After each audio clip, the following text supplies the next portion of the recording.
Аж запешила аж. Сам на ходу. Здравствуйте, друзья. Сегодня у нас несколько новый для нас выпуск, потому что мы до этого никогда не работали с политическими деятелями. Собственно, товарищ, который у нас сегодня, он уже и не совсем политический деятель. Короче, это бывший министр культуры Бурятии Тимур Цыбиков. Тимур Гамажевич, Тимур Гамажевич, слушайте, обычно политики, когда интервью дают или вообще как-то общаются, они умеют отвечать так, чтобы как бы ничего не понятно было, вроде ответил, а вроде не ответил. Вы к такой тактике умеете прибегать к этому? С большим успехом. Сегодня собираетесь пользоваться? Ну, посмотрим, как пойдет. Хорошо. Вы, получается, 9 лет отработали, да. Правильно? Вы еще не знаете, где дальше будете работать, или уже знаете? Нет, не знаю пока. Даже для себя? Даже для себя пока не знаю. Но вы можете, допустим, себе сейчас некоторое время позволить вообще не работать? Ну, совсем немножко передохну, конечно, чтобы себя привести. Но месяцок, может быть, немножко отпуск такой надо. Я имею в виду, в финансовом плане ваше положение позволит вам, допустим? Ну, месяц позволит. Месяц можно потянуть. Дальше посмотрим. Хорошо. А вообще, Тимур Гамажевич, в принципе, на жизнь себе чем можете заработать? Ну, я не знаю, я всю жизнь в такой сфере интеллектуального труда. Раньше я работал и бухгалтером, и аудитором. В крайнем случае, то есть всегда бухгалтером уже заработаю. Аудитором, хорошо. Сейчас были слухи, что вы в культурку пойдете. Ну, вы, естественно, тоже не в курсе. Да. Там реально было какое-то предложение, от которого вы отказались? Или даже предложения не было? Да нет, и особого предложения-то и не было. И просто мне все время провожают в Институт культуры, потому что, кажется всем, что это разумное дальше продолжение деятельности. Но пока еще рановато, может быть, чуть попозже. А вас вообще, сейчас бы вас культура не устроила бы в данный момент? Ну, почему? Просто для себя как-то еще пока я не определился. Мне показалось... Это недостаточно круто для вас или как? Или там скучная работа или что? Нет, просто хочется немножко денег позарабатывать. Ясно. А там не особо много не заработаешь? Я думал, что ректоры, наоборот, очень много мают денег. Ну, мне кажется, что так было, но сейчас, по-моему, уже не так. Окей. Уже все там. Ваше предыдущее место хлебное было? Нет, не особо. Как говорила... Мама моя однажды пошла к одной шаманке и сказала, что у него все хорошо, но он, говорит, работает за тарелку супа. Это когда вы уже министром работали? Да. Блин, я видел вашу декларацию, там тарелка супа, получается, больше 2 миллионов в год была. Да. Но все равно в конечном итоге ничего не сделаешь. Все равно все уходит какой-то на жизнь, на еду, на тряпочки, и особо ничего такого не заработаешь. Окей. Но вы, получается, сейчас ушли из-за того, что, вот из-за этих причин, из-за того, что денег было мало, или вам поднадоела эта работа, или это застой был для вас, болото какое-то стало потихоньку? Ну, еще застоем не стало, но все шло к тому. Вот все мое понимание, почему я решил, собственно говоря, уходить. Потому что я понял, что эти 9 лет мы сделали уже максимально много, и уже генерить какие-то новые идеи уже, видимо, не будет возможности, а нужно будет идти в рутине. Я понял. И уже это становится скучно и тяжело, и уже не очень интересно, скажем так.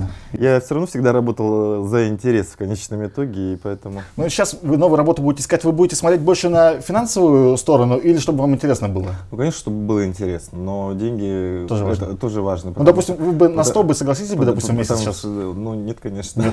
Ну, то есть, желательно, чтобы было выше, чем раньше вы зарабатывали? Конечно. Хорошо. Я вашу декларацию смотрел, почему-то нету машины, Тимур Гамажевич. Вот не заработал на машину я. Да нет, заработали. Вы вообще умеете водить машину?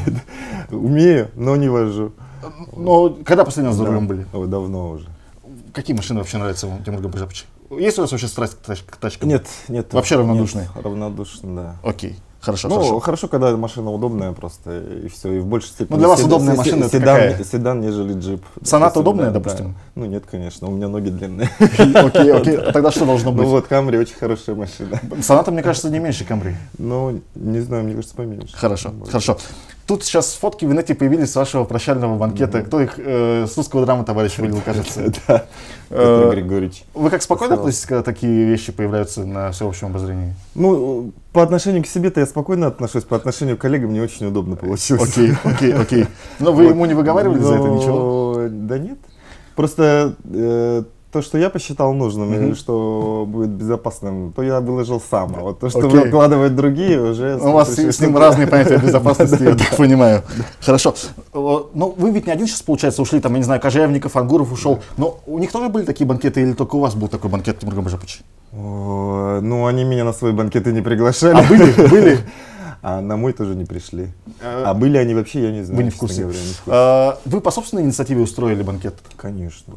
И получается, поставлялись вы сами или вы скидывались? Как вообще это происходит? Ну, конечно, сам все. Другое дело, что люди не с пустыми руками пришли, с подарками.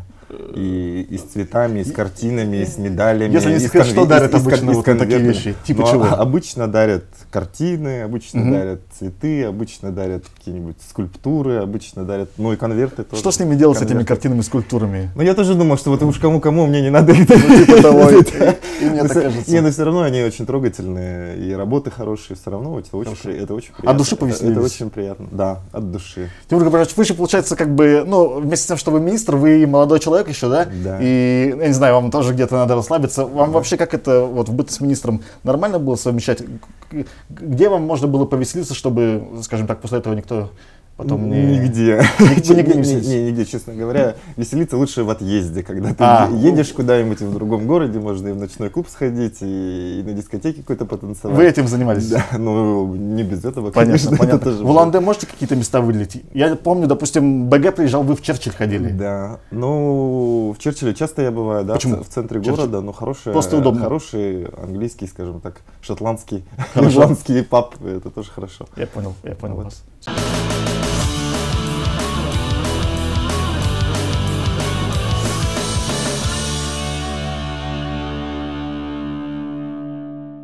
Тимур Габарович, вы, получается, 9 лет проработали. Большую часть времени вашим боссом, получается, Наговицын был. Да. Как босс хороший? Хороший. Вот что четко было, то Вячеслав Владимирович всегда очень четко ставил цели и задачи. Вы чему-то научились, вот как руководитель у него? Конечно. Например? Ну, это такая, что в управлении всегда очень хорошо. Это прям... Чего-то, что вы раньше не знали?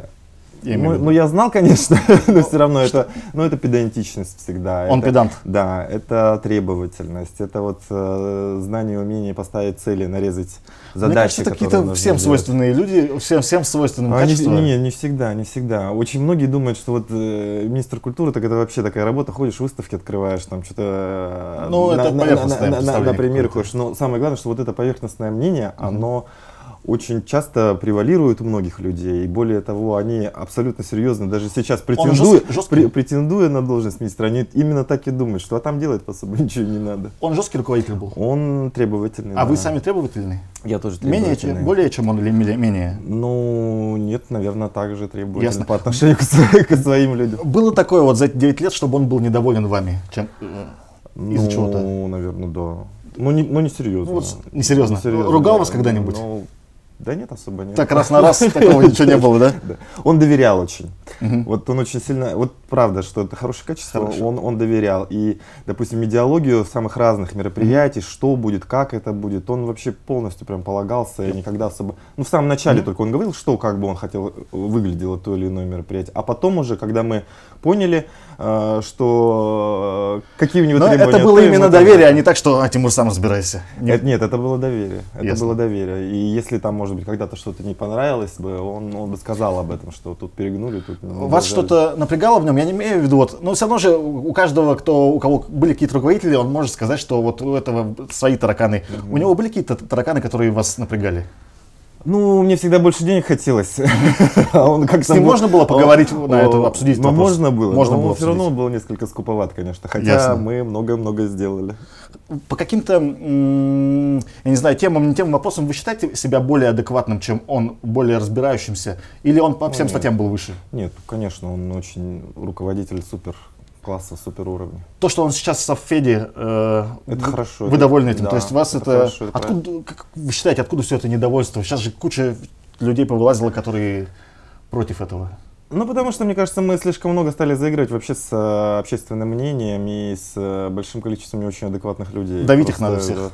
Ну, не давить, конечно, но не надо позволять к вседозволенности приводить. Вот. А вседозволенность, она такая... Вседозволенность для вас это комменты в Фейсбуке или что вы имеете в виду? Или какие-то статьи? Ну, в том числе, да, потому что сегодня вообще каждый человек, и самое главное, что даже не умный человек, он считает нужным и должен свое мнение где-то выпячивать. Хотя приличные люди свое мнение высказывают очень редко, и только если они действительно обладают полнотой информации в том или ином вопросе. А у нас вот сейчас царит, к сожалению, в этом смысле невежество, и когда глупые люди пишут глупые вещи, они почему-то думают, что они при этом умные. Но это неправда.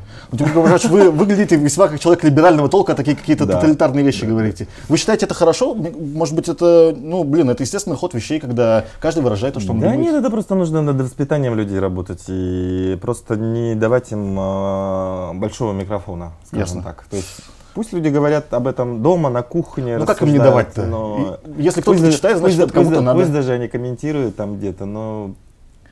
Ну каким образом можно было прикрыть им доступ? Ну, можно было, я думаю... Есть такое вот понятие, что вот заигрывается. Вот не надо заигрывать просто с такими вещами. Хорошо, хорошо. Вам комфортнее, я понимаю, что это не совсем корректно, как бы вам отвечать, вам комфортнее было с Наговицыным или с Цыденовым? Хотя вы с Цыденовым совсем немного отработали. Мы немного проработали, но мне комфортно и с тем, и с другим, потому что Алексей Самбуевич тоже руководитель уже очень хорошего уровня и знания, и он тоже очень доверяет по всем вопросам, которые вот, если есть, он не будет их, если весь процесс идет хорошо налажен. Там. Я понял. Допустим, на будущем месте хотели бы такого руководителя типа Цыденова себе? Да, почему нет? Он с вас строго спрашивал, строже, чем Наговицын? Ну, мы не успели вот так прям совсем плотно поработать, но я думаю, что вот за этот период мы провели достаточно большое количество мероприятий, он везде был, он очень уважительно отнесся, у нас прошло много юбилеев наших театров за этот период, и фестивалей, и «Голос кочевников», и там байкальские хороводы, и все что угодно.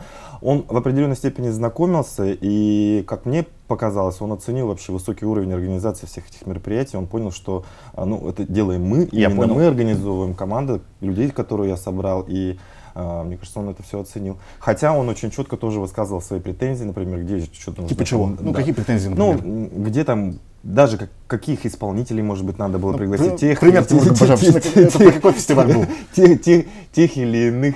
«Голос кочевников» вы имеете в виду? И «Голос кочевников», и не только. Он кого рекомендовал на «Голос»? И не только «Голос кочевников». Ну, он прям точно, по-моему, не говорил, я уже сейчас так не вспомню сходу, от ваших резких вопросов так сложно вспомнить, но на каких-то мероприятиях, вот даже встречу министров 3 стран, когда я рассказывал концепцию, как будет... Это когда транспортники приезжали? Нет, когда министры туризма 3 стран приезжали, России, Китая, Монголии, да. И я говорил, что вот первый день будет культурная программа такая, второй день такая, третий день такая. Он говорит, да кому это будет интересно, там вообще вот это в первый день. Я говорю, поверьте, это будет интересно, доверьтесь мне, и мы сделаем это все хорошо. Вы же, получается, примерно ровесники с ним. Мы не примерно, мы ровесники. Вы ровесники. Вот вы с ним общались как на равных, или, ну, то есть, когда я имею в виду не перед людьми, не перед журналистами, или какая-то дистанция у вас была, вы чувствовали, что у него звание повыше, и он поэтому... Ну, я как профессиональный уже в данном смысле управленец. Вы как подчиненный себя вели? Я всегда все равно держал ту дистанцию, а Алексей Самбуевич, он общался на равных. То есть он вас как-то как подчиненного не держал? Да. Окей. Для вас главное отличие между Наговицыным и Цыденовым, вот для вас лично, вот с бэкграундом вашей работы и всего остального? Да, таких отличий грандиозных, наверное, нет в плане личностных, потому что быть руководителем такого высокого уровня всегда приходят уже подготовленные люди, и они очень немногое себе на самом деле могут позволить.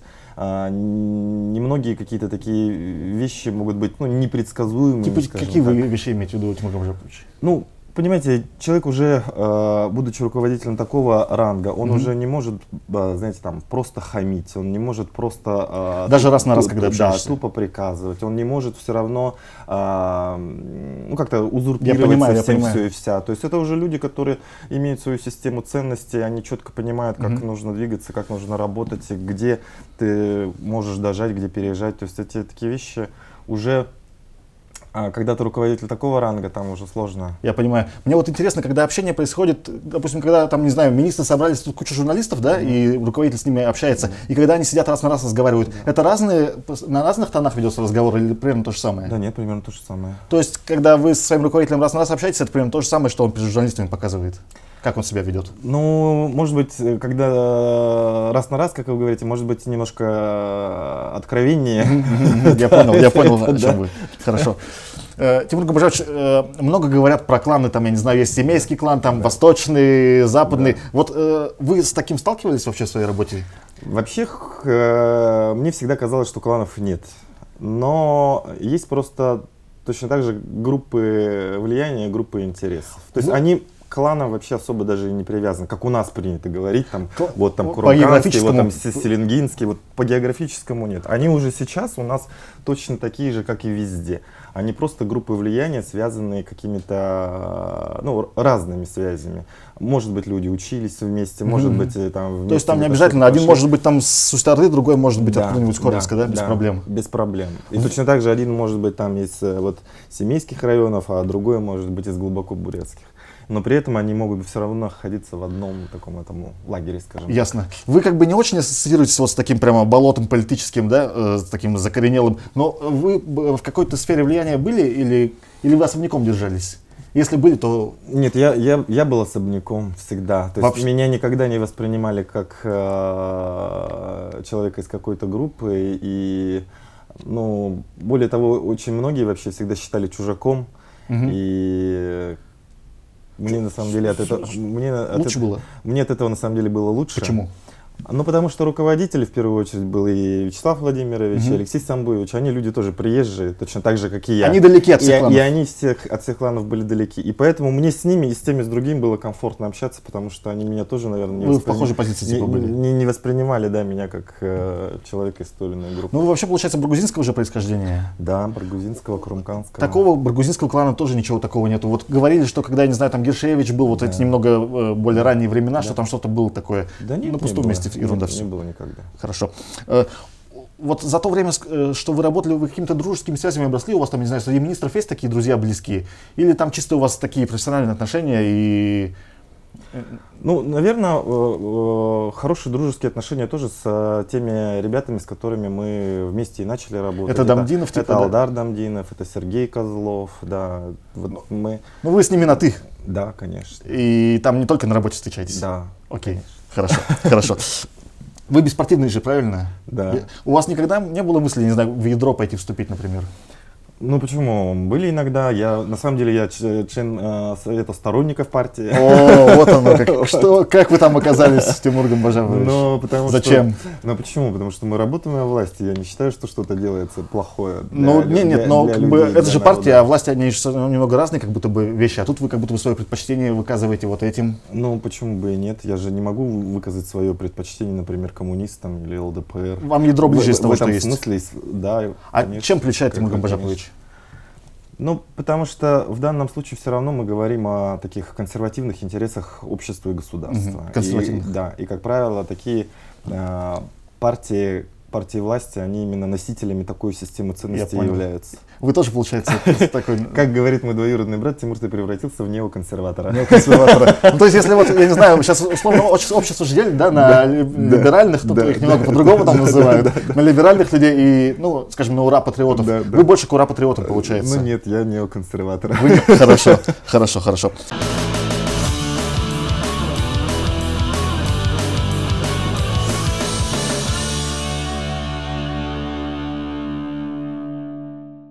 Тимур Гамбажарович, я помню, вот просто я видел много раз, у вас служебный автомобиль был Toyota Camry Акула долгие годы. Почему ничего покруче не себе? Потому что, по-моему, у вас была самая, ну, так, отстойная типа машина среди всех министров. Нет, у нас у всех одинаковые. У всех были Camry? Да, Акулы? да. Серьезно? Ну, почти у всех, да. А закупается же все централизованно в гараж правительства и все. И... Сейчас та же самая Camry или другая? Да, та же самая. Та же самая Акула. Да, Какого да. года выпуска она? Ну нет, вот за 2 срока моей работы мне же обновили один раз машину. Вот она какого? Лет 5 ей. Вот сейчас у вас черная. Да. Нет, сейчас серебристая всегда. Я говорил тоже про серебристую Акулу. Хорошо. Вы, ну, я думаю, ни для кого не секрет, а может быть для кого секрет, но насчет вашего места жительства. Вы в районе Виадука, получается, живете. Я просто сам там рядом живу, поэтому... Ну нет.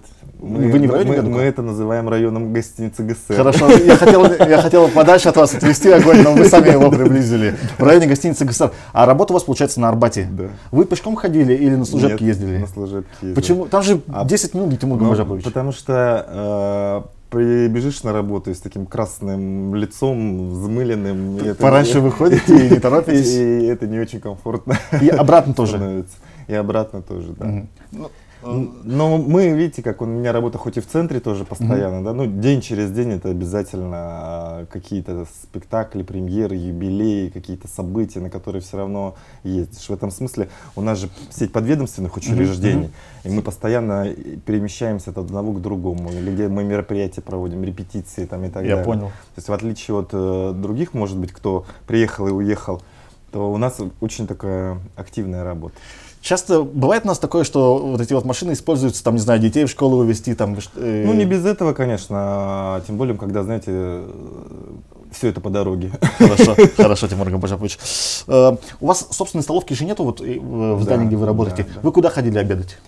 Ну, в кафе. Там где-то на Арбате? Нет, не на Арбате, на площади в основном. Да, рестораны, в кафе и ресторан. Хорошо, хорошо. Помните, вы постили фотки в Фейсбуке, вы на трамвае ездили? Да, я езжу на трамвае периодически. Вот я хотел спросить, это больше такой популистский был шаг, что типа я с народом вместе, или как часто вы ездите, Тимур Гамбажапович? Нет, я же по субботам преподаю в Институте культуры еще. Что вы читаете? Вот, я читаю курс управления муниципальными учреждениями культуры. Специальный такой курс читаю студентам на 4-м курсе, еще заочникам и ускоренникам. Вот в эту субботу тоже будут. И когда хороший там солнечный день, еще что-то, хочется прогуляться вот к вашему предыдущему вопросу. Да. Я еду на трамвае. Почему на трамвае? Потому что я влезаю в трамвай по своим размерам. Мне очень неудобно ездить в микроавтобусе, например, да? Я понял. И на трамвае всегда хорошо, без пробок, мило проедешь. И вы вообще узнаваемая личность? В трамвае вам кто-нибудь подходит, там, о, там ты же министр. И что говорят? Они ругают вас или советуют, или просто, о, привет, здравствуйте? И привет, и здравствуйте. И на самом деле очень много благодарят. И люди какие-то говорят, что знают меня откуда-нибудь там, или знают моего отца, мою маму, или там, ну, в основном... У вас мама тоже известная какая-то личность? Нет, в основном просто говорят спасибо там. Я понял. Ну, типа, ты классный чувак. Хорошо, что в этом роде такое. Тимур Гамбажапович, вы очень много постите селфи. Да. Почему, Тимур Гамбажапович? Это...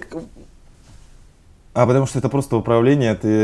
Когда ты выкладываешь фотку просто так, то, как правило, у нее мало лайков и просмотров. Так. Как только делаешь селфи, так сразу количество увеличивается. Это, я не знаю, почему. Почему вы стремитесь к этим лайкам, Тимур Нет, Гамбажапович? просто людям почему-то это более интересно. Я не знаю, почему. Вы там как-то... То есть, насколько это связано с вашей работой? Это...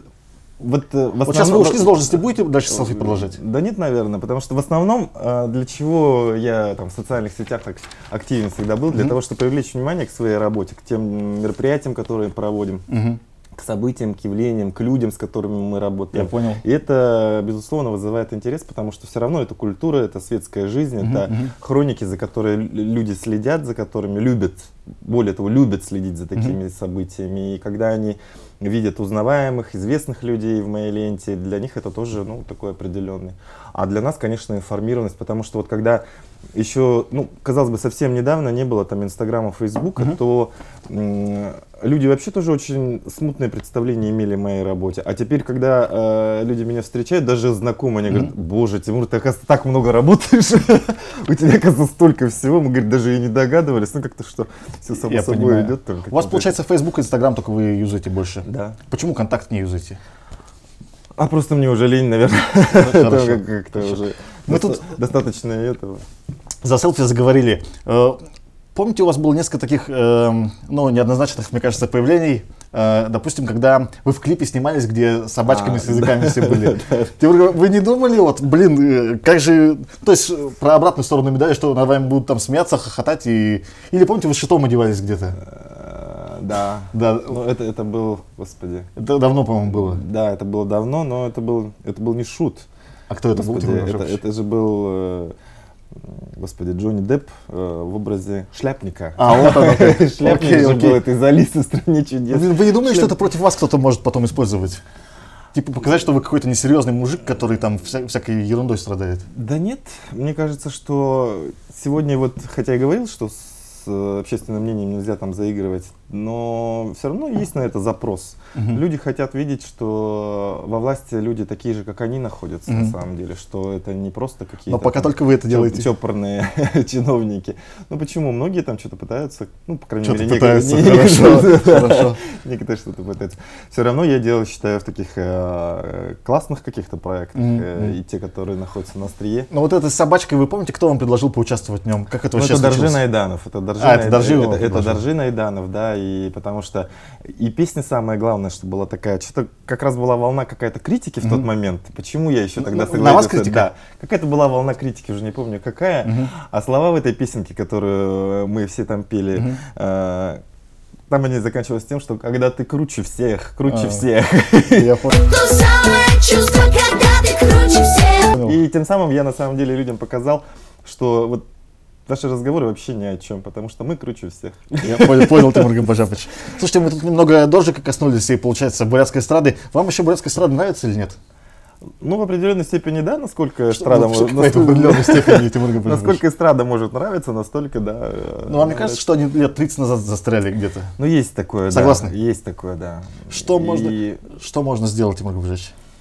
Ну, не знаю, сейчас-то появились все равно. Вы вообще какое-то влияние на них имеете? Ребята, нет, только вот такое... Они денег от вас вообще не получают, получается? Ну, очень иногда. Самое большое, то, что мы делаем, это конкурс исполнительной эстрадной песни «Белый месяц», над которым ребята, ну, условно говоря, без денег тоже сами работают, ради интереса, что вот это все развивает их жанр.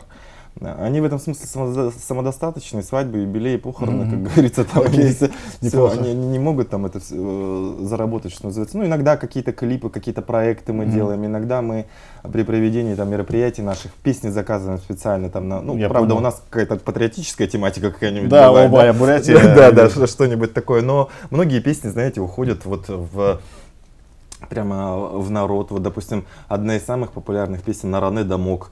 Я не знаю, Тимур Гамбажевич. Ну, вы должны ее знать, посмотрите, это когда я загуглю. Передачу монтировать будете. Хорошо.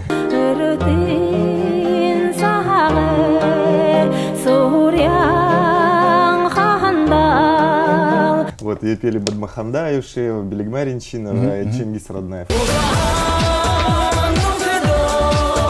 Это была одна из первых песен, которые мы заказывали. Я придумывал его так сходу Дандарджапу Чубадлуеву, говорил, что вот нужна такая песня вот в таком стиле. Говорю, смотрели ли вы «Пятый элемент» Люка Бессона? И вот там «Плава лагуна», он не смотрел к тому моменту, там «Плава лагуна», вот Дива, говорю, вот мне нужна песня вот такая.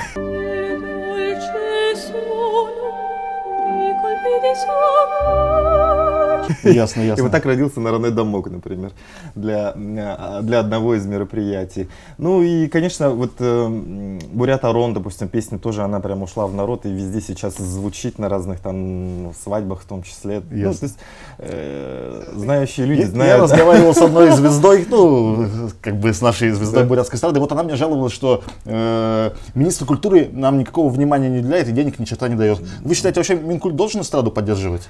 Ну, опосредованно только. Опосредованно? Да, только опосредованно, потому что, ну, шоу-бизнес должен сам развиваться, и самое главное, что они действительно и развиваются. А где граница между шоу-бизнесом и... Худо-бедно. И тем, как бы, за что вы несете ответственность? Несли. Мы тут говорим, как будто бы вы еще работаете. Да не знаю. Ну, есть, скажем так, классические направления, которые всегда традиционно поддерживаются, которые являются ценностью там в пространстве российской культуры. Это обязательно там народное творчество. Ну, какие-то более консервативные вещи. Да, конечно. Народное творчество, это опера, балет, это музеи, библиотеки, это театры. Театр как вообще как явление в мировой культуре, русский театр считается, поэтому все над ним, скажем так, работают. Ну, вы же согласны, что понятие культуры, оно гораздо шире вот того, что вы обозначили? Конечно. То есть, допустим, не знаю, Хатхурзу для вас культура?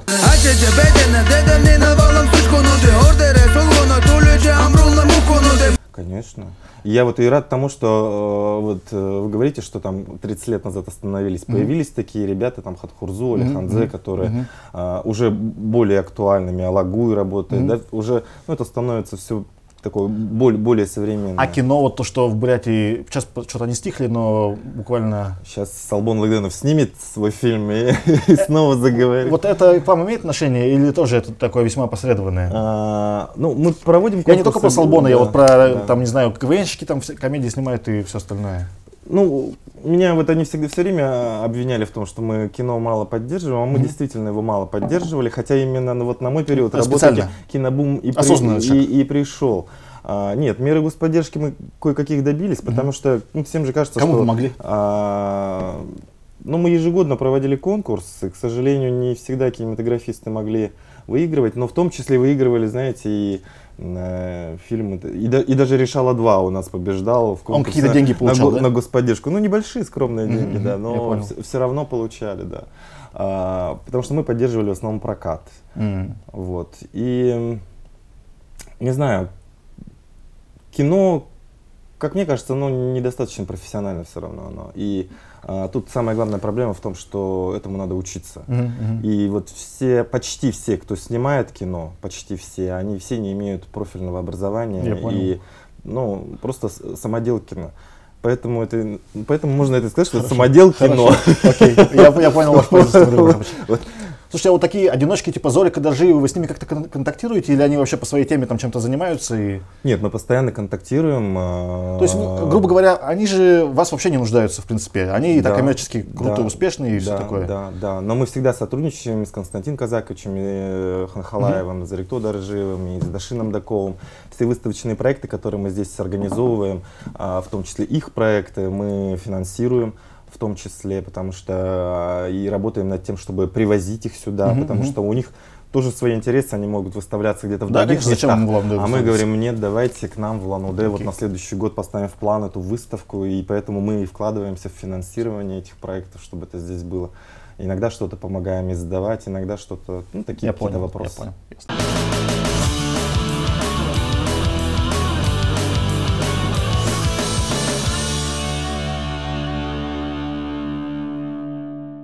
Тимур Габарович, почему вокруг вашего имени столько много всегда, срача, можно так сказать, да? Я имею в виду относительно других министров. Это из-за сферы деятельности или почему? Это из-за сферы деятельности, потому что это публичная такая очень сфера, потому что она зачастую, конечно, очень консервативная, и, как правило, это вот старые деятели, скажем так, пытаются много там влить. Квакать. Ясно.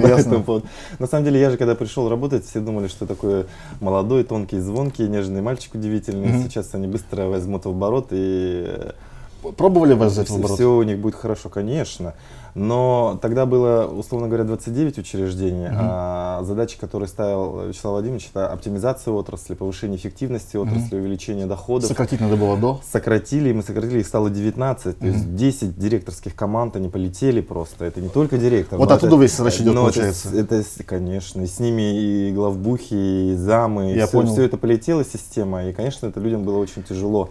И вот они даже до сих пор на последних митингах все сидят, все те же самые люди, которые когда-то уже не работают много-много лет, они все по-прежнему говорят, что вот как при Цивикове плохо. Сейчас 19 лет еще надо сокращать или, в принципе, Нет, нормальное сейчас количество? все нормально. И самое главное, что мы сократили просто сами как учреждение, а функции все оставили. То есть они все работают. То есть ни одна из этих функций не потерялась. Это предмет моей особой гордости в том, что все функции... Все осталось, но... Все как работали, так работали. Просто да, мы на это тратить, может, стали меньше человеческих ресурсов. Когда такие дискуссии поднимаются, вы читаете, мониторите ситуацию, комменты, там что-то такое? Да. Куда заходите обычно? Но вообще я сейчас уже несколько лет как перестал читать комментарии. И так мне стало хорошо и легко, меня это отпустило. Вот, перестал читать некоторых критиков. Соцсети или сайты обычно? Соцсети, да. Ну, на сайты, которые наши здесь, вот они такие есть, что-то посмотришь и все. То, что выходит, я вижу, но очень много для себя уже перестал читать конкретных людей, например, вот этого или этого. Я какие-то у вас, то есть вы знаете, что вот есть какие-то у вас конкретные недоброжелатели, которые все время будут поносить вас? Да. Прямо поименно. Да, я не буду спрашивать именно сейчас. Да. Хорошо. Вот статьи, допустим, когда журналисты против вас пишут, это всегда заказуха, если там грязью поливают, или не всегда? Вот нет, знаете, я когда начал работать... Заказуха вообще же есть, да? Я не думаю, что это заказуха. Вот... Ну, заказуха, я имею в виду, кто-то платит человеку деньги за то, чтобы он написал нелестно о вас. Да. Такого, вы думаете, не очень много Но есть? я думаю, что такого немного. Вот мне очень импонирует, что те, кто пишут, они прям считают себя моими такими идейными... Убежденными врагами. Да, идейными такими противниками. И... Почему импонирует? Ну, потому что хотя бы за это не платит кто-то. Это уже хорошо, потому что моя принципиальная позиция была вот все эти годы работы, что мы не платим средствам массовой информации. Потому что первое время СМИ всегда хотели, чтобы им заплатили за вот тоже за появление на экране, за интервью, за статью в газете. Мы ничего не получаем от этой программы. И я вот никогда за это дело не платил. И сначала это всех вот так прям возбуждало средством массовой информации, а потом они привыкли. И, может быть, с других деньги и брали, и до сих пор, может быть, берут, ну, ясно, но ясно. С меня уже деньги не берут. Ну, по-вашему, такой силы нету, которая будет кому-то платить, чтобы Тимура Цыбикова там обругали? Ну, есть там небольшие. Есть какие-то силы? Есть такие персонажи. Хорошо, да. хорошо, не будем их трогать. Да.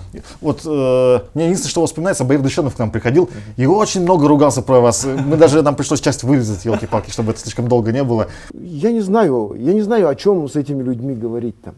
В смысле, не о чем разговаривать? Да, я не знаю ни одного специалиста, ни одного человека, который бы там разбирался в творчестве. Там какая-то история, или просто вы ему не нравитесь, или что? Он мне в лицо никогда ничего не говорит, хотя мы всегда с ним на улице здороваемся. Всегда, нормально, да, за руку здороваемся, всегда друг другу улыбаемся, и вот только вот где-то он что-то говорит. Я понял. Сейчас вы видели же новость, круглый стол собирался в Пионерии, когда вот накануне вашей отставки. Я про этих людей говорю, да. Вообще, есть среди них кто-то, кого вы почитаете и уважаете, из собравшихся там? Уважаю как людей творчества, да, безусловно, это Дандар Жапович, это Эрдени Батачирович, за тот вклад, который они сделали в развитие вообще культуры и искусства. Но за то, что они пытаются сделать чужими руками, это не очень хорошо. Чужими руками.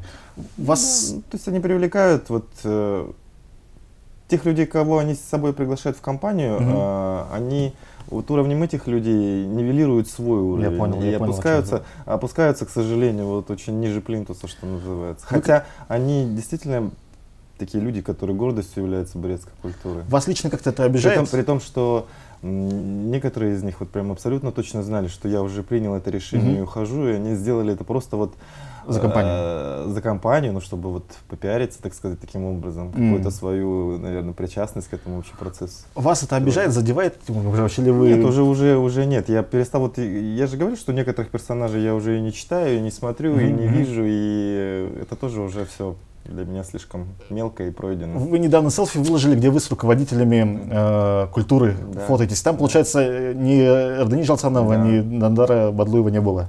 Не было. Но... Вы их звали? Нет, не звал, но и Дандар Жаповича в городе в этот момент уже не было. Ну, я тоже сначала подумал, что надо позвать всех, быть великодушным, а потом я подумал, зачем я буду звать людей, которые... Это же Final Party. Да. Окей.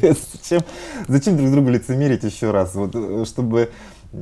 Хотя я уверен, они бы пришли и вручили бы свой букет и пожали бы руку, но лицемерить еще один раз. Я понял, какой смысл. Какой смысл нет. Я правильно понимаю, что у вас всегда с Байкалом такие не очень простые отношения были натянутые? Или у них последнее время? У них со мной были натянутые отношения, но не у Байкала, а непосредственно у руководителей, да, у директора. Вы имеете в виду художественного руководителя, да. Как-то просто это личное что-то или... Просто они всегда хотели больше денег, вот больше внимания себе. У нас же все от любви или от нелюбви. Им казалось, что я их недостаточно люблю. Я понял. Что я должен гораздо больше их любить и вкладывать. Хотя мы максимально все, что делалось, делали это вместе. И все эти поездки, это всегда была моя инициатива. И все эти дрезденские балы, это все только... Это мои личные связи. Я понял, я не знал этих подробностей. Только именно ими, да. Потому что Фрай, организатор бала, он ставил оперу в нашем театре. И отсюда сложились хорошие связи. И я пропихивал туда, чтобы мы с чем-то туда поехали и выступали. Тимур Гумбарович, вообще резонно заметить, что культура — это всегда убыточное предприятие. Да. В Бурятии у нас. Да, не только в Бурятии, вообще. Есть какое-то учреждение культуры, которое работало в плюс, приносило деньги? Все работают в плюс, все приносят деньги, но они не покрывают расходы. На себя. Да. То есть вообще это невозможно. В конце это всегда будет минус все равно. Да, то есть вопрос будет настолько лишь в том, большой это минус или небольшой минус. Да. даже театр Байкал, получается, в минусе. Да, конечно. Просто вот у нас была здесь товарищ Шундунова Валентина, и она говорила, что они как будто бы за свой счет живут. Сейчас сами себя содержите? Да, сами. Серьезно? Сами. Байкал полностью независим, получается, Байкал, финансово? да. Ничего себе, как круто. Да. Нет, конечно. Это все за государственный счет, зарплата, все артисты получают за государственный счет. Театр Байкал на сегодняшний день зарабатывает, по-моему, сумму в 13 миллионов рублей. Всего лишь, при том, что он республиканскому бюджету обходится в сумму, сейчас скажу, порядка 70-80 миллионов в год. Ясно, то есть там в 5-6 раз... 7, Окей. условно говоря. Окей. Да. И при этом все новые постановки, вот тот же «Эхо страны» Бургуджин-Токум, это все целевое финансирование, которое мы выделяем отдельно на пошив костюмов и так далее. Только в этом году Байкалу было выделено на пошив костюмов, так, по-моему, 1,5 плюс 3 и еще 5 на приобретение автотранспорта. Я понял. То есть это еще плюсом к тому, что в текущем финансировании бюджета. Вот какое учреждение больше всего отнимает? Бюджету самую... Нет, всегда был и будет самый дорогой, это театр оперы и балета, конечно. Оперы и балета. А приносит больше всех кто? Тоже оперка? Тоже оперка. То есть она и ест больше, и дает больше? Да. С чем-то можно связать это, Тимур Гужевич? Почему? Что, так оперу все любят? Почему? Откуда они деньги приносят? Ну... Конечно, мое мнение, что туда только школоту загоняют смотреть там и... Вот сейчас был бал-маскарад на днях, билетов не было на бал-маскарад.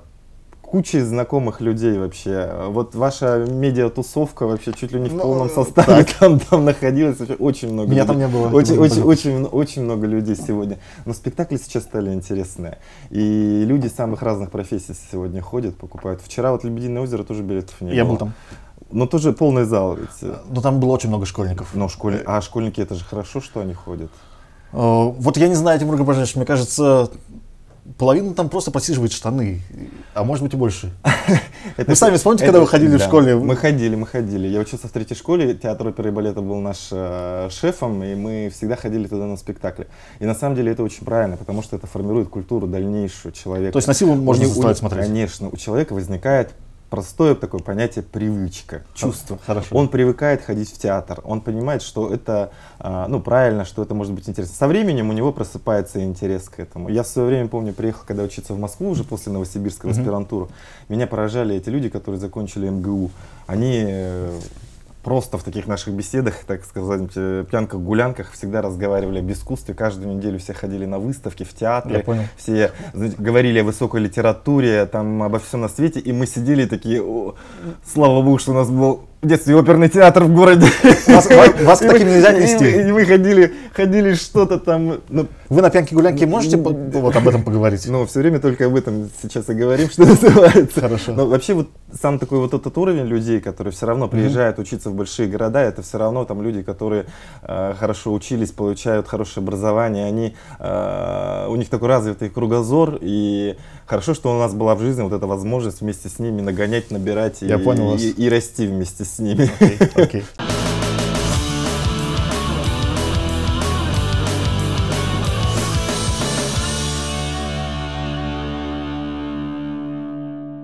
Тимур Габажевич, за 9 лет самый большой ваш фейл, по вашему мнению? Если вы, конечно, сочтете нужным озвучить это. Нет, а я даже не знаю, что могло бы быть такого. Мне кажется, в общем-то... Таких жестких провалов не было? Ну, нет, не было. А самое большое достижение? Самое большое достижение? Ну, я говорил о том, что из того, что массовое вот может быть, да, это, конечно, вот международный бурятский фестиваль «Алтаргана» 2016, который мы провели в прошлом году здесь, в Улан-Удэ. Мы 2 дня собирали 10-тысячные стадионы. Мы 2 дня собирали на площади по 5-7 тысяч человек на молодежные, эстрадные, там разные представления. Мы столько людей приехало вообще из Монголии, из Китая на это мероприятие. И самое главное, что вот церемонию открытия мы сделали очень такой,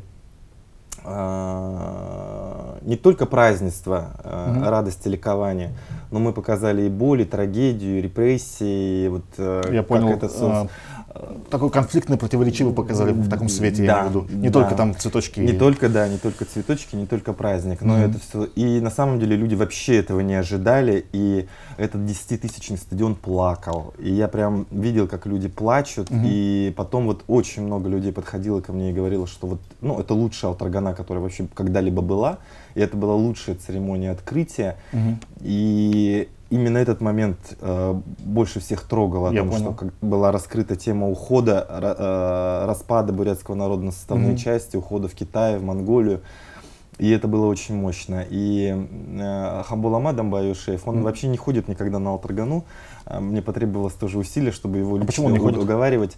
Ну, не знаю, он как-то... По своим личным соображениям? У него есть свой пласт направления, как он считает, работает, который в культуре. И есть какой-то наш такой официальный. Ясно. У вас недостаточно трушный по его выходит. И вот и Хамбулама пришел на церемонию открытия, во-первых, он ее посмотрел. А после нее он пожал мне руку и сказал: я почти зауважал свой народ. Я говорю: ну что, мы чуть-чуть не дожали, что ли, Хамбулама. Я понял. Но это было очень такое хорошее, как бы, трепетное. А вообще достижений очень много. И дни культуры Улан-Удэ в Москве и в Питере, да, и 350-летие вхождения, ну и очень много всего. Я очень рад тому, что сегодня и в оперный, и в бурятский, и в русский театр люди новые пришли, и совершенно новые зрители смотрят спектакль сегодня, и все это такая, ну, интерес такой присутствует, очень мощный. Позвольте мне немножко к фейлам вернуться. Не к фейлам, а к таким моментам, которые скандально с вами запомнились. Первое. Олег Юмов в Русдраме. Вам с самого начала не было понятно, что, блин, ставить бурята над русским коллективом, что это недолго эта тема протянет? Ну, было, конечно. Было, конечно. Почему не стали на нее обращать внимание? Шли осознанно на конфликт, может быть. Хотели, чтобы... Знаете, конфликт, он же может быть лекарством в определенной степени. То есть нужно... Да, потому что нарыв вот этот был снят, это все так вылился гной, скажем так, да, и он... что за гной там был? И он прошел, что называется, ну вообще во всей системе отношений, скажем, там, в театре, да, нет, в самом театре, в коллективе, там же очень внутренне сложное... Кто был до Юмова? Внутренне очень сложное такое противоречие было. Ой, был человек, уже забыл я. И я тоже не помню. Какой-то человек безымянный, ладно. Был человек. Мы загуглим, там было очень много таких, череда была главных режиссеров, которых никто в конечном итоге потом не особо запоминал. Ясно. Вот, и очень было такое мощное понимание, что молодежь хочет жить по-другому, а верхи им не дают. И вот это все нужно было каким-то таким образом. При том, что молодежь очень Юмова поняла на самом деле, и самые такие представители старшего поколения тоже. И просто это все потом так хорошо прошло, и потом дало почву для того, чтобы появился Баскаков, да, и пришел в театр, потом. Да, и потом, чтобы пришел туда Левицкий. Но сейчас с Левицким все топово. И все это уже стало органично. Хорошо. Еще один момент. Жамбалов в Бурдраме. Да. Вы думаете, насколько вообще справедливо по вашему разговору, что про семейный подряд, там вот это все дела, что... Ваше отношение к этому?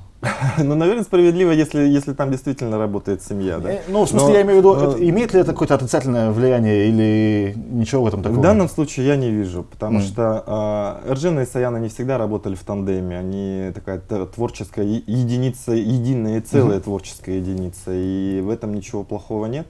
Вот. Сайжина пришла молодой режиссер, я, конечно, хотел, чтобы она пошла работать в оперный театр. Но сегодня мы смотрим, что в Бурятском театре она делает классные совершенно спектакли. А почему вы в оперу хотели ее? Ну, потому что она по специальности тоже режиссер музыкального театра. И хотелось, чтобы вот в оперный театр пришел режиссер. Вот, но... Вас сейчас все устраивает в Бурдраме? Да. Как в русском? Да. На этом же уровне? Да. Хорошо. Голос кочевников, это вообще как бы классика. Вы там что-то видите из этой всей критики, что-то хоть справедливое? Или это полностью какие-то неадекватные? Вообще справедливого ничего не вижу. Почему? Потому что люди, которые критикуют голос кочевников, они критикуют просто условно меня. Им кажется, или Уланову. Или Уланову. Им кажется, что на голос тратится слишком много денег. На самом деле эти люди просто забывают или специально не видят, что на другие проекты тратится еще больше денег. Ну, типа вы про 80 миллионов сказали, которые... И никто не замечает. Нет, почему? Ну, даже на какие-то проекты, на какие-то постановки. Да? Вот, чтобы... Сколько может дорогая постановка стоить? Вот постановки Байкала, допустим, «Эхо страны» Баргуджин-Такум, они выходили порядка 3-4 миллионов рублей. «Голос» выходит порядка «Голос» нет, только вот в этом году в «Голосу» выделили дополнительное финансирование, а так до этого он стоил около 2 миллионов рублей. То есть он дешевле стоил, чем постановка да, 4, Байкала? Да. Я понял. А сейчас он, ну вот в этом году стал 4 стоить. В оперном театре постановки выходят, они все равно выходят стоимостью порядка 5 миллионов рублей. Потому что там только одного этого балета, например, обшить, да, или там хор по несколько раз, который переодевается и все прочее. Да, ну, серьезно. Это специально, ну, они дорогие постановки, но по ними видно, что они дорогие, что это все красивые декорации там и так далее. Хорошо. Сейчас все про, ну не все, но какая-то часть населения или тусовки, я не знаю, они говорят про вашего преемника. Должен ли преемник знать бурятский Тимур Гамбаржапович? Ну, будет хорошо, если он будет его знать. Вы сами знаете? Почему бы нет? Я знаю, но не говорю. Вам хоть раз жестко мешало то, что вы не можете говорить ну, вот по работе? Ну, как будто бы всегда все говорят, что мешает. Но на самом деле же все двуязычны, поэтому, поэтому объективно нет. Окей. Как думаете, вообще можно доверить культуру таким жестким пробурятским деятелям? Я думаю, что нет. Почему? Потому что... Я имею в виду вот всю эту архаичную тему, дегылы, юрты, там, вы понимаете, да? Потому что радикализм, он никогда ни к чему хорошему не приводит. И я сам ношу дегылы, и если надо, сижу в юрте, что называется. И в этом смысле я считаю, что вот такое даже позиционирование, как будто я не занимался этими вопросами, оно абсолютно неправильно. Мы очень много занимались вопросами народного творчества, именно возрождения и бурятского традиционного костюма. Все завершилось в этом году изданием «Роскошные книги», да, и традиций, то есть мы этим очень много занимались. А зачем Тимур Гамбаржапович этим? То есть, ну блин, это же былые времена, я не знаю, костюмы его там придумали там лет 400 назад, до этого костюма был еще миллион костюмов, которые почему-то все забыли, а вот про этот костюм почему-то все помнят, и его сейчас ассоциируют с какой-то бурятскостью. Я даже Хамбуламец тоже говорил, мы когда там дискутировали на какую-то тему, я говорю, а вот до какой степени копать-то наше традиционное? Вот то есть можно до первобытного человека в Африке дойти и говорить, что это наша суть, квинтэссенция сердца нашего. Да, вот именно об этом мы говорили, на что не нашли, конечно же, ответа. Не нашли. Поэтому определенный пласт он нужен. И насколько глубоко? То, до чего, 500 лет берем? Ну, с учеными этнографами мы говорили о том, что можно останавливаться на уровне, с точки зрения бурятского народа, останавливаться на поисках, завершать их концом 19 века. Почему конец 19 века? Ну, вот к этому времени какой-то сформировался мы от монголов отошли уже. Канонический какой-то, да, вот такой образ. И вот этот образ, он как будто бы, который нужно рассматривать как некий такой классический вариант. Если такому прозападному человеку, наоборот, доверить, это вариант? Типа Левицкого, например. Я понимаю, что у Сергея там, наверное, амбиций таких нету, и плевать ему вообще на всего этого, но... Да, потому что радикалы во власть все равно не приходят. То есть, не приходят, да? Не приходят. Потому что они там лавировать не умеют? Когда они лавировать не умеют, они очень быстро заканчивают в этом смысле. Потому что вот что я еще раз повторюсь, уже кое-где говорил о том, что человек долго не сможет работать, если он не выстроит некой такой золотой середины в своей работе, будет радикальным.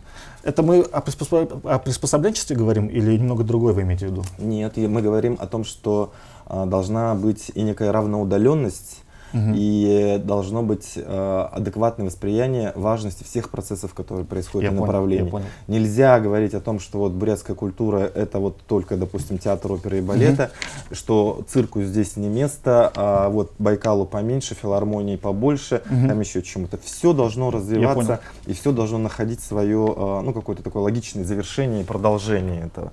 И понятно, что на определенном этапе все направления могут, поскольку мы говорим о культуре, могут иметь периоды роста, расцвета, потом могут быть процессы упадка, а потом снова возрождения. Это мы видим даже сейчас, вот в этом промежутке времени, по нашим творческим коллективам, что они на каком-то этапе находятся. Самый главный дефицит, который есть, всегда был и есть и остается, это дефицит идей. И вот если идей нет, тогда и происходит упадок в культуре. Культура в этом смысле пространство смыслов. Понял. И вот я в этом смысле, может быть, почему еще и ушел, да, потому что, мне кажется, что я за эти 9 лет сделал очень многое для того, чтобы все нашло свое движение.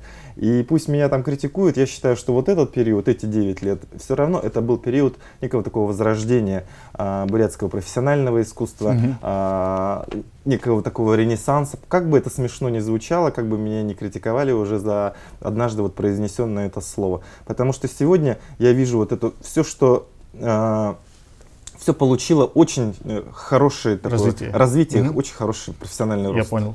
Может ли руководить культурой Бурятии не бурят? Ну, я думаю, что может, конечно. Может. Среди, вот вы обозначили, что 3 человек предложили. Есть среди них не бурят из этих 3? Из этих 3? Видимо, нет. Нет, ну как сейчас модно, полу есть. Хорошо, хорошо, хорошо. И все 3 мужчины? Все 3 мужчин? И есть и женщины среди них? Хорошо, хорошо. Тимур Гамбажович, у вас у самого есть какие-то культурные таланты? Вы там петь что-нибудь умеете, танцевать? Нет. Вообще? Нет. Сами культурный человек, я имею в виду, вот как потребитель? Да. Музыку слушаете там, не знаю? Ну, вот сейчас, конечно, в силу там своей работы я как-то все слушаю, все только то, что профессионально, чем я этим занимаюсь. Ну вот вы в дорогу что берете слушать с собой? Посидеть в дороге вообще почти ничего не слушаете? слушаю. Да. Иногда я вообще там прям жесткие попсовики могу послушать там Макса Барских, например. Блин, елки-палки, как так? Только начинается ночь, а ты успела сказать мне нет. Что называется. Вот. А иногда, ну, и что-то совсем вообще уйти Куда, например? в никуда, что называется. Хорошо. Киношки, допустим, не знаю, за последние 2 года самое отдельное, что на вас произвело впечатление? Американские, русские, киношки. Сейчас мания сериалов такая что есть. Смотрите? Иногда придешь и посмотришь сериалы такие какие-то. Ну и «Карточный домик», политический такой процесс, и «Игры престолов», безусловно, тоже, и какие-нибудь такие... Ну, все всю американскую классику смотрели, да? Breaking Bad, я не знаю, там... Да, и, ну, куча там таких каких-то вещей. Из кино я люблю и корейцев, Ким Ки Дука там какого-нибудь, да, и там люблю такие артхаусное кино. Азиатское. И азиатское, и европейское, там Ларса фон Триера, там, ну вообще люблю такие посмотреть гадкие фильмы, такие анимационные, что после них было еще хуже.